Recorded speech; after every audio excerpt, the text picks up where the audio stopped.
Peace. I just want to do a quick definition, not definition, a quick video on this definition and some things in Congress, right? So you want to protest, right, because someone was murdered, which is, it's fine. You're in an uproar because someone was murdered. That makes sense. You're upset because a human life was taken, right? But then you mess up and call it police brutality instead of police terrorism. When you look up the definition of terrorism, terrorism is the act of using violence to promote your political aim, right? We already know that the system's political aim is to keep us oppressed, right? But then we say that they're practicing racism against us when the word racism means the practice of continuing the human species. What they're really doing is genocide. So right here's the definition of genocide.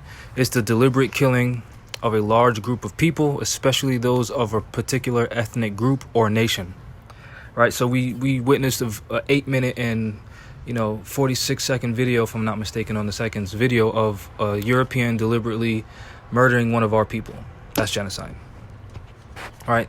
Then if we click on, if you look up Title 18 of the United States Code, subsection 1091, it gives you the legal definition of genocide and that you can be charged for $1 million. So instead of us protesting and burning down a Wendy's, what we should be doing is charging every single cop there with the genocide. And then we'll get $1 million each cop, right? So this is the definition of genocide. A, whoever, whether in time of peace or in a time of war, and with the specific intent to destroy in whole or in substantial part a national, ethnic, racial, or religious group, such as 1, killing members of that group. 2, causing serious bodily injury to members of that group. 3, causes the permanent impairment of the mental faculties of members of the group through drugs, torture, or similar techniques. 4, subjects the group to conditions of life that are intended to cause the physical destruction of the group in whole or in part. 5, imposes measures intended to prevent births within the group. 6, transfers by force children of the group to another group shall be punished as provided in Section B. And then you'll see right here the fine is $1 million or imprisonment for 20 years or both. And whoever incites genocide, they shall be fined $500,000. Right? Then it tells you that the federal courts have jurisdiction over this issue because it's a issue of diversity, right? Whenever one nation is committing genocide against another nation, it's diverse, right? But let me just go over this real fast. So when you see killing members of a group, remember they said in whole or substantial part. So they're not killing mass amounts of us. They're murdering a little bit of us. Then they're inciting it on TV by constantly showing it and posting about it, right? Then they're destroying us in substantial part because a lot of our people are going to jail via the prison industrial complex and these colorable courtrooms. Then when it talks about preventing births, look up Planned Parenthood. Just do your research on that. Then do your research on these vaccines. Then do your research on red meat and processed meat from the World Health Organization and how it causes cancer. Right? Then check this out right here. Remember, genocide talked about destroying our people in whole or in substantial part. So let's look at the Fair Tax Act of 2019. Right? This is from congress.gov. You see that? I'm clicking on congress.gov. Right? This is what congress.gov states. This is about the Fair Tax Act of 2019. This was submitted January 3rd, 2019, which was the day that the 116th Congress first had their first meeting.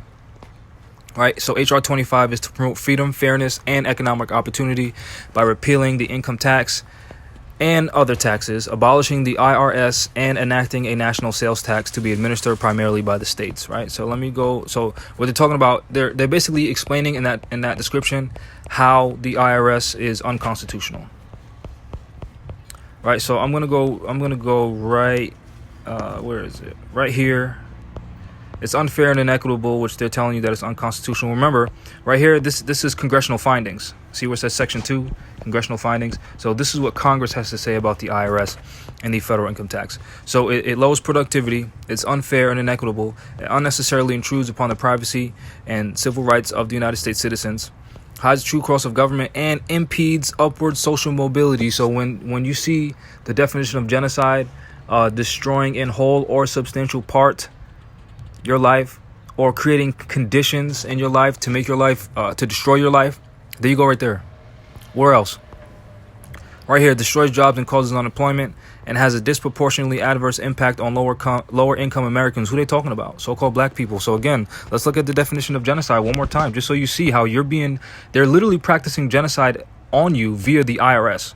But you're so focused on the murders that are so few and far in between that you don't realize that every single day of your life you're being taxed to death. They're committing genocide on you via the IRS, right? So right here, where is it? Subjects the group to conditions of life that are intended to cause the physical destruction of that group in whole or in part, right? So let's go back to Congress, right?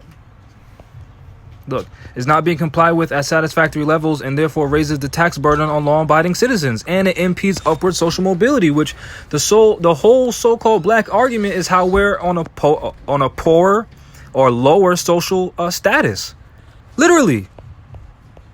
But you're not gonna protest these senators and representatives. What are you protesting? What are you protesting against? Because these same look how many people are on this bill. These same people know that they're destroying your lives, and then when one of our people gets murdered, they're gonna make a sympathy speech about, oh yeah, enough is enough. How many times are you gonna say enough is enough, right? And then don't think that this is just from 2009. Peep game. This was also proposed in 2019. I meant 2019. This is also proposed in 2005, 2008, and 2009. Congress.gov, look, says it right here.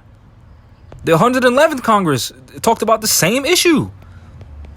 The same issue, literally the same thing. It says the same thing. Look, peep the date. 2009. Peep the date. 2019. These people been new. But you're not going to protest that. Why? Because you're so emotionally charged that you see one of us get murdered. Then these same people right here that's admitting that the IRS is destroying you and your family are going to do a sympathy speech on that murder. And you're going to be like, oh, yeah, I really support this person. Meanwhile, they know that your life is being destroyed, not just via them murdering you, but via the entire politics of the United States. But you're not going to listen to a Moor who says, hey, nationalize and let's start defending ourselves. You're not going to listen to a Moor that says that. Because you'd rather listen to these people who give you a sympathy speech.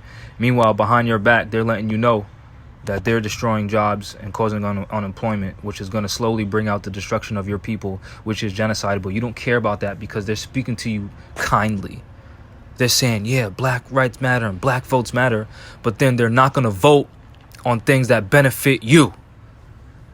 But they're going to make it seem like by you voting them into office, even though they can throw away your votes, by you voting them into office, they're going to do something for your benefit.